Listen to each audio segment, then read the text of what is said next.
And even though I think everyone kind of questions what happens with our money, with our tax dollars, there's this culture of trusting the politicians and Yes. trusting them more than we do our neighbors and, Yes. people who are closer to us. So it's definitely going to take a shift in our thinking and a little bit of risk to try this route. Hey, love. Hey, Fredrick. So we're going to start off this next episode in a little bit different way.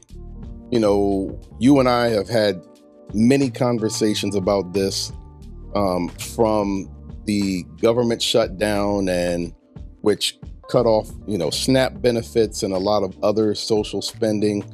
And part of this back and forth between us had to do with how can we do this better? Does it make sense that we're constantly relying on the federal government to take care of the people who need help most? Or should we start to transition this to, more of a localized care where we can see where the money goes and have more of a hand in where the money goes? And when I mean localized, I'm not just talking about government, but also, NGOs, nonprofits, charities, churches, mosques, synagogues, all that kind of stuff, where we're taking more of a hand in helping people out. So I guess my question for you is, what do you think about that whole thought experiment? Well, honestly, I had never thought about it in the way that you posed it, saying, taking it out of government hands. And I think when you first brought it up, you were saying it should be us, it should be society, like helping each other. And I agree with that. And I think that we do those things, but I think we do need to do it on a much larger scale. Mm-hmm. My concern was when you initially brought it up, like, how would people keep that up? Like, and who would be responsible for keeping that up? Like, sometimes the people who were able to give that year, they maybe can't. And so then what happens to people? So I like that we were tossing around ideas of how maybe this could work. And I know that there's companies and businesses out there right now that are already doing this work. Yes. But I think I agree with you. Like, with the money going towards the big government, we don't know where our money's ending up. We know where it's supposed to end up. I mean, what we're told, but then we look around and we're like, well, hey, what's going on? Yes. Right. And that, I'm not saying that doesn't happen at the local government either, as well, but it's probably easier to track and manage if it was here. And I think maybe giving businesses incentives to give back to the communities, especially the communities that they serve. Yeah. That may be a really big way to help people out year round, or more often, not just like at the holidays, people tend to all chip in and whatnot. But I saw a lot of different companies and just volunteers going out when this whole SNAP thing was going on. Yes, And, we we saw these long lines and people like taking advantage of it. And so we know that it's possible. Yes. Right. And even everyone shouldn't think like, I have to help in this big way. I got to donate $1,000. Right. A lot of people can't do that. I mean, if everyone gave 5 or 10, like that could go a really long way. Yes. If we have to see it as our responsibility to help each other, which we think that's happening anyway, because when we give our money to taxes, we think it's going back to the society, even though some people complain about it going back to certain people, but we think that that's happening. But I feel like sort of kind of like we have to do jury duty. Maybe we have to do volunteering. I think that should be something that we see and do regularly. I think it's great for kids to do it. Definitely, I feel like all of the religious homes should be doing that work. Yes. That's really where the bulk of the money should go. Yeah. In my opinion, instead of making the facility fancier and fancier. Yeah. That we help the people who need it the most. So I think it's a great idea. Yeah. I mean, it really goes into something that I've been pushing for a long time. And not just in terms of social programs, but in terms of determining our own future and not expecting someone in Washington who doesn't know who we are and doesn't know our particular situation to have a better plan for us than we do. Right. And the other thing is when we think about the money that we send to the federal government, and I was just doing a little bit of research, not exhaustive, but on a bunch of federal government websites in terms of how money gets doled out. And so I started with like, just as a thought experiment, like $1 billion. Like if the government is giving $1 billion to programs, more often than not, a lot of those programs are administered by state and local governments, even though the funding comes from the federal government. Now, why that's important is each rung on the ladder takes a certain amount of that money for administrative costs. And at least through my research, and anybody who knows differently, feel free to correct me. It was at the very minimum a 15% cut in the actual funding. So say Congress appropriates $1 billion towards something. It goes to first that executive agency, be it, DHS or whoever, and they take, at the very least 15% off the top. And then that can go to, they'll send it down to the state. The state will take at minimum 15%. And if it's going to go down to a local government, a city or county or whatever, then you're looking at another 15%.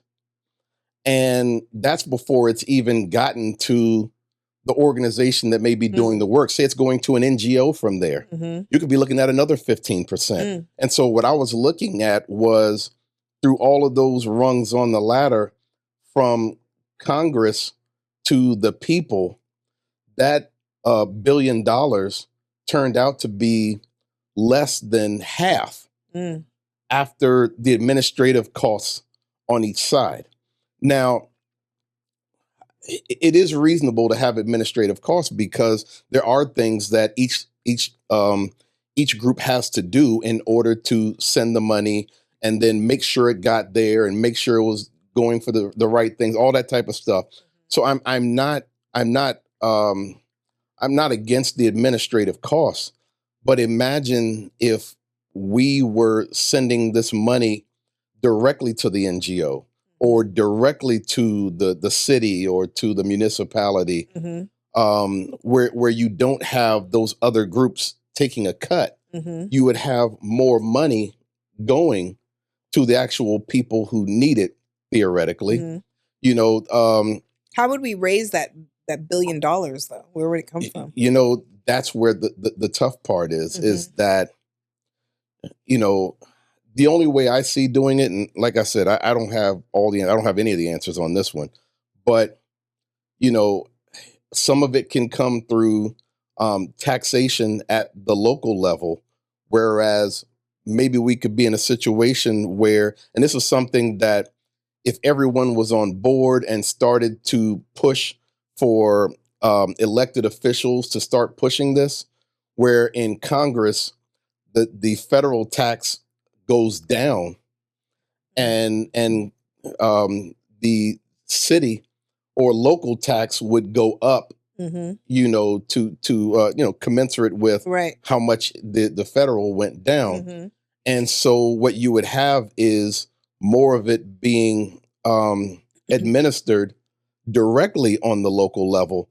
Now, for me, the benefit of that is not that it's easy, but it's easier to track the money and to see what's going on your local level than it is on a federal level. I mean, good luck trying to figure out what's going on the federal level. And this is regardless to who's in office. This is not about one administration or the other. This is regardless to who's in office, who actually knows what's going on with that money that's coming out of your check, every 2 weeks or whenever you get paid. Who knows? Right. But when you live in a city or you live in a town or municipality where you can see the people who are supposed to get these services and you can see that they are or they're not, then it's easier to say, well, we're not going to reelect that mayor or that that county administrator or whatever the case may be. That's a lot easier to do than on a federal level. Not only that, but then you look at doing this on a federal level, trying to tailor these social programs so that it fits each and every box. It's not possible. It doesn't happen. And so what happens is too many people end up without, and where you have others who probably don't deserve as much getting more than they should. Yeah. I think what you're saying is great. I don't know how we could get people to buy into it. Yes. Right. Because they're going to feel like they're still going to have mistrust. Yes. And even though I think everyone kind of questions what happens with our money, with our tax dollars, there's this culture of trusting the politicians, yes, and trusting them more than we do our neighbors. And, yes. You know, people are closer to us.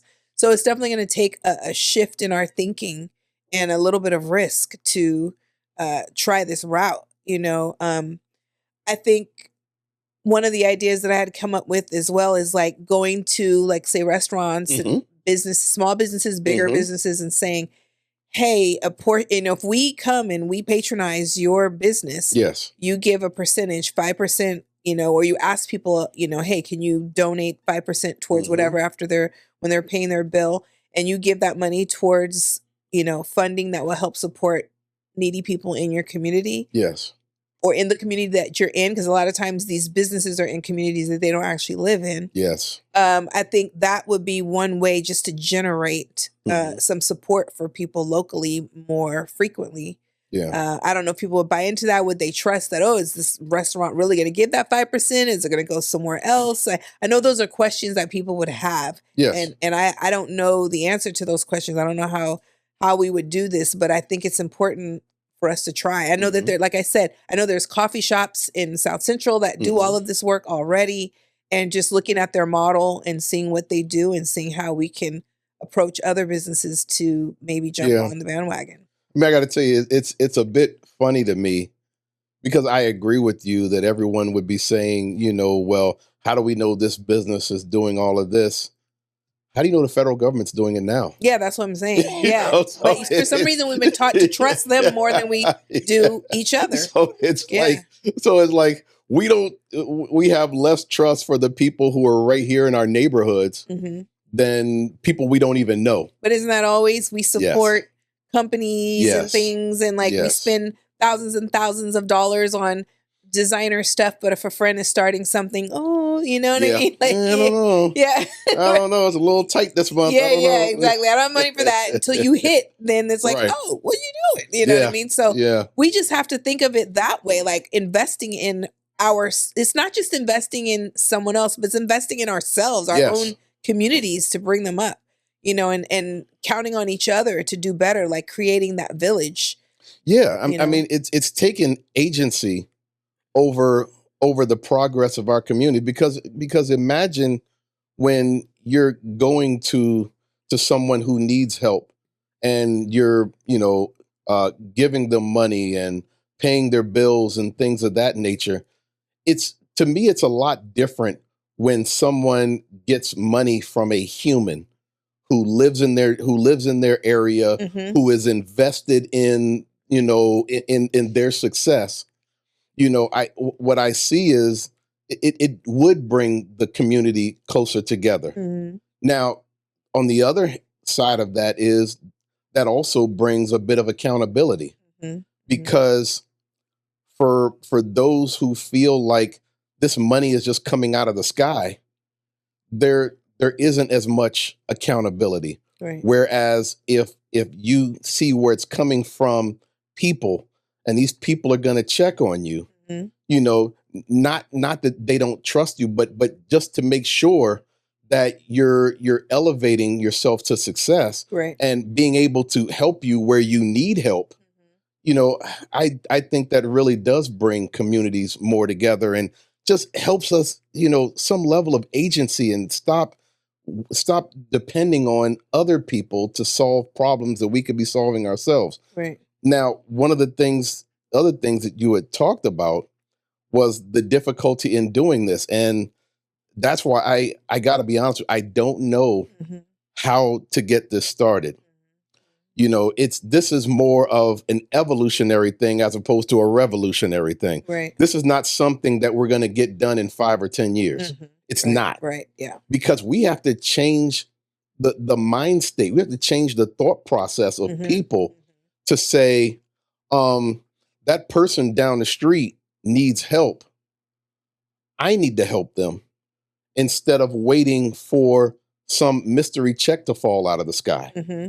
You know, where we have some level of community responsibility, and that takes time. Yeah. That's not something we're just going to implement and, you know, throw out on social media and everybody's just going to change their minds. Right. Right. You know? And what do you think? I mean, I feel that we all have to do inventory with ourselves. Yes. And think about our own excessive spending. Right? Like, we all want to live a certain lifestyle and be able to do what we want to do. I work hard. I want to be able to do what I want to do. But can we stop and think a little bit about all the excess, the extra money that we spend that goes down the drain that doesn't benefit us or anyone else? Like, the abundance of things that we have, that we purchase. I know myself, I could definitely take inventory, and there's a lot of things that I could change. I mean, just the amount of money alone that I spend on having things delivered. I could cut that and give that to somebody, or, you know, donate it instead. If I'm willing to spend it, then, you know, maybe for a good cause. You know what I mean? Not saying that the person who's getting the tip, that's a good cause too, but it's, you know, better to put it towards, you know, a company that's going to help out people who really are without. Yeah. And when we want to help these small businesses that are giving to the community, we also have to be mindful, especially when you see restaurants doing it. Restaurants operate on very tiny margins. So it's not like they have all this money to give out. Right. However, if we say, look, unless you may be Nobu or something. Right. You know? There's not a Nobu around in this neighborhood. But, you know, but when you think about, you know, going to a restaurant as a community and saying, look, we love your food. We love what you're doing for the community. We want to help you to elevate that. So, hey, we're going to make sure that we're pouring our dollars when we're hungry, you know, into your restaurant. Yeah. Which increases the amount of money that they make, which gives them more of an ability to do more for the community. Right, right. You know, one of the things, you know, that I guess kind of frustrates me is we get into the talk about, well, all of these rich people, and rich people need to be doing more. You know, I get frustrated with the, you know, how we try to put down the wealthy as if they all stole to get to where they are, which I totally disagree with. But instead of lowering the ceiling for success, why don't we raise the floor? Because I think what's more important is that we have fewer poor people. Instead of worrying about having fewer rich people, let rich people have their money. What we need to have is fewer poor people. And so, and that is on all of us. You know, we can all sit around and say, well, Bill Gates should do more, and, you know, Elon Musk should do more. Yeah, but you're doing nothing. You want other people to do what's within their means. Are you willing to do what's within your means? Yeah, that's 100% true. Because this idea, again, that you have to donate this large amount of money. Right. But one of the teachers I worked with, she said something like, you know, to be blessed enough to be able to give to others, what more can you ask for? She said, I'm paraphrasing, but basically the fact that you have everything you need and want, and maybe even a little extra, and to realize that you can help somebody else when you're in that situation is such an amazing thing. You know, and I think we do forget that we're able to do that because we think we have to donate these large amounts, or we're, you know, again, we do have to work on our thinking, because we think it's okay to waste money on a, you know, subscription we never use, or there's lots of different ways that we waste money. But oh my gosh, I'm not donating every month to so and so. You know what I mean? So, and that's actually a really good point, because with all the different subscriptions that we all have, because the millions of streaming services and all the other different kinds of things, if you just took stock of the subscriptions that you have that you don't even use and decided you were going to transfer that money, Right. Yeah. I mean, you'd have, a decent amount of money, Right. And you look at, I mean, like I give $35 a month to Heifer International, which helps to feed families. That doesn't hurt me. Now, I'm not changing the world with $35. You are. However, in a small way. if more and more people gave $35, we could change the world. And so it goes to what you're saying, is that we don't have to give these humongous sums of money. What you're doing is looking at, what you can give. The old school mentality of going through your couch cushions, but just looking at what you can spare and then sparing it. But I think the main thing is changing the thought process to to our community is our responsibility. Our community is not some president or some senator or some congressperson's responsibility, more so than it is ours. Right. Yeah. 100%. And it doesn't, it's not about taking them off the hook. It's about saying, here are the things that we want you to do, but this other stuff we need to take care of. Yeah. And so how do we, I would imagine we would start off, probably in schools and stuff, trying to I like that, the ideas. It's a really Yeah. good way to target or to find out which families need support, because schools are typically someone at the school typically knows who's in most need, and that's a really good, and we tend to help them during this time of year, but hopefully we can come up with a way to help them throughout the year, so that when this time of year doesn't come around, they're able to help someone else instead. Like, it's not just about right now, but it's about getting them out of that situation that they're in. And I've also seen so many times when students get together to help out people in need. I mean, they are so passionate about doing that, that if we were able to just further that, really, amplify that, maybe we could have more of a society that looks more towards what can I do, as opposed to what does the next person need to do. Right. And everyone's so worried about, kids just, we need to do the scores. We need to get the scores up. We need to get, well, maybe these things would, if they were doing and living and breathing and understanding things that are actually impacting them and their families and their communities, you may see a bump in school, but when you're pouring things into them that, and you're ignoring the things that do impact them, it causes, some things to, falter, like in wanting to learn and all of that. So I think it's really important work. There's so many books out there that teach kids about these things and giving, and people are struggling, and food insecurity and all of that. And I think kids want to do the work. Oh yeah, for sure. They're always want to help somebody. That's like number one. Yeah. Let me help. Especially when they're younger. Yes, absolutely. Right. But it gets beaten out of them because there's no time, and I'm going to do it instead. And, I'm not giving you that, you know what I mean? You're a kid. And then next thing you know, they're young adults who don't know about giving back. Yes. Unless your parent, and I'm going to say unless your parent, because your teacher can only do so much, right? Like, we're told we got to do this, talk about this, do that. So unless your parent is teaching you those type of things and how to do it and go about it, how are you going to know? Yeah. Right. Yeah. I mean, it's a tough thing, but it's just, it's just another way that we can start to do for ourselves.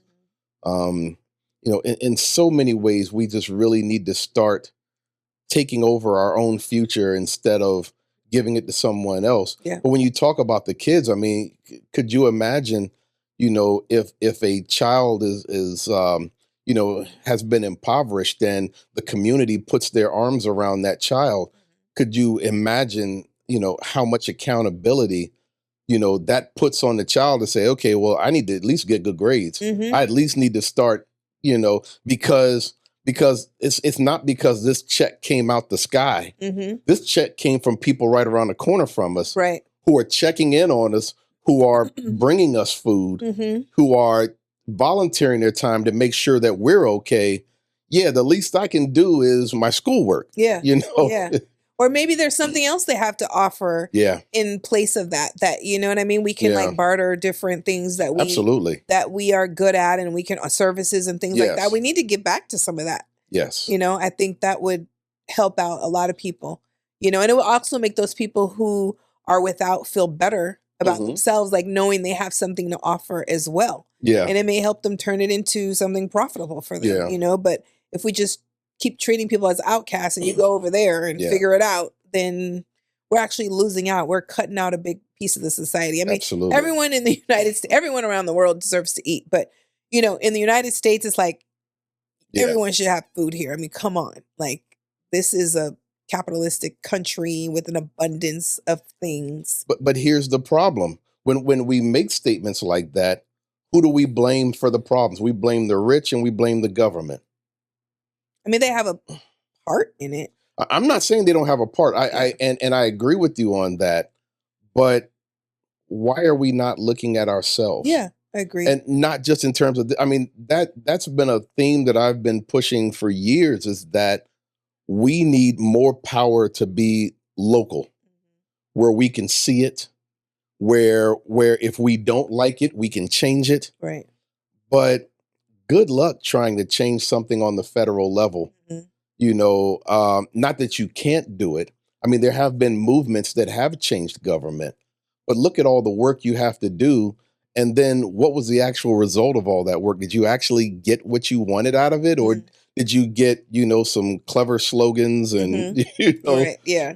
you know, some talking points and stuff like that? But did you really get what you wanted out of it? Right. Yeah. Whereas if you do things locally, it's so much easier to replace a mayor Mhm. or a county executive or someone on a local level, or even in terms of, you know, when you look at the NGOs, Mhm. you know, if you're giving to a non-governmental organization, a charity, a nonprofit, and you see, well, something ain't right about where that money is given, well, then you have the ability to find a different organization and saying, well, we're not giving them any more money, Mhm. you know, but it would be easier to track Right. locally Right. Mhm. than federally, you know, and anyone who doesn't agree, figure out how much money you're sending to the federal government. Explain to me where it's going. Mhm.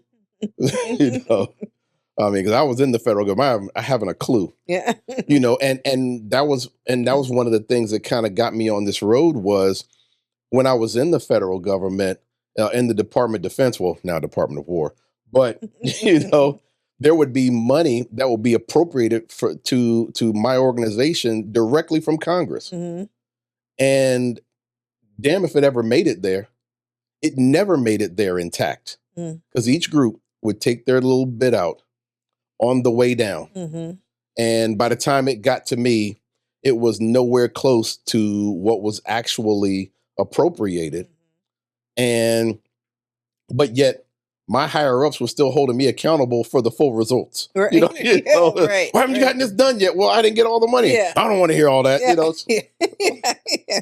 how does that work? I hope you understand this. No, I You get know? it well. Yeah. Translates into education. Oh, on the Right. education Yeah, level, yeah. it absolutely happens. Right. You know, when Mhm. you're talking about all this money going to education, and you know, per child, you know, we spend all this money on the child, and that money doesn't really go to the child. Right. Mhm. It goes to, you know, it goes to a whole bunch of other things. Mhm. You know, Yeah. and so as we make things more local, I think that gives us more power. And like I said, this is not something that we're going to do overnight, Mhm. but people have to get in a mindset of what can I do Right. instead of what should other people do.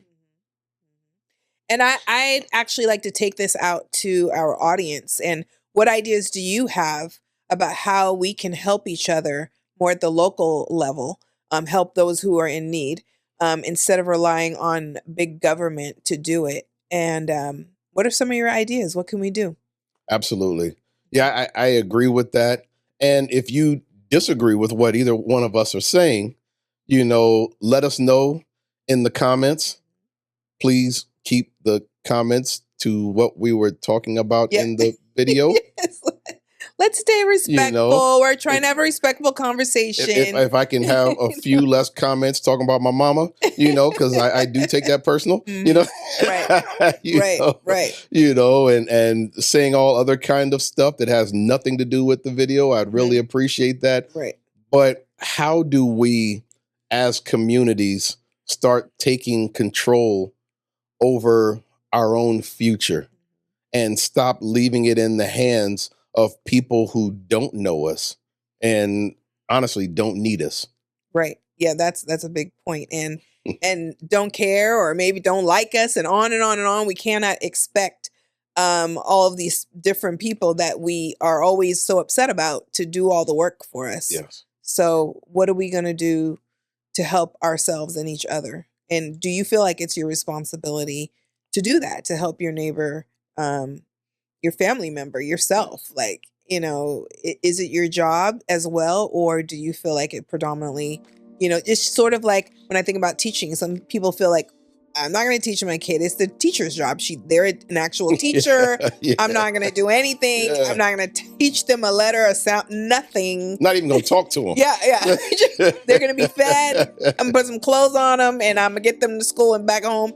But other than that, not my job. So I am going to put some nice clothes on them. Yeah. And figure out how's that working? How's that working out? Right. Versus the people who do feel like this is also my job. I'm my child's first teacher and so on. So that's what we want to talk about. That's what we want to hear about from you. Yes. Like, what do you think about personal agency? And I know some of the pushback is, how do you convince other people to do this? And that's why I said this is more of an evolution than a revolution, is that we just have to start one person at a time, or each one of us just doing a little bit more than we're doing now. I'm not trying to say everyone should start, emptying their bank accounts. Right. But what I'm saying is, how much could you comfortably do at this moment?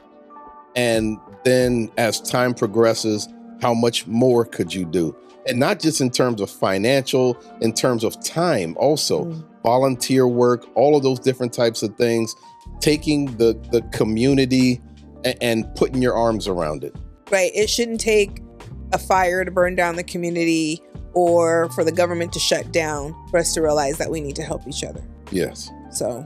And if you live in LA, you see enough poverty where you realize that if we don't start doing something, that it absolutely will not get any better.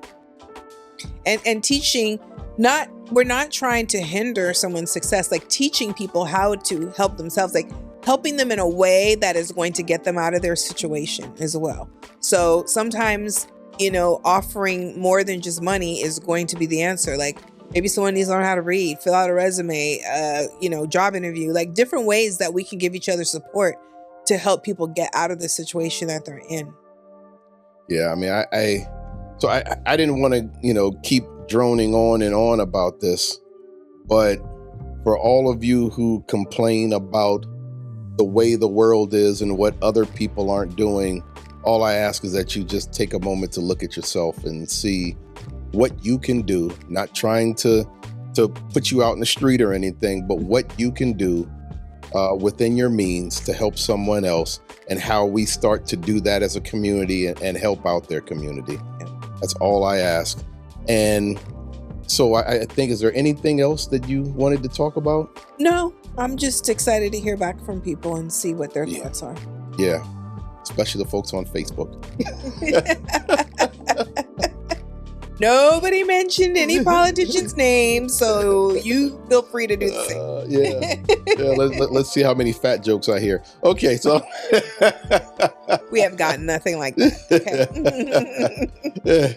So, for this episode of Love, Growth, and Narratives, I'm Fredrick. And I'm Tiffany. Thank you so much, and we will see you next time. Bye.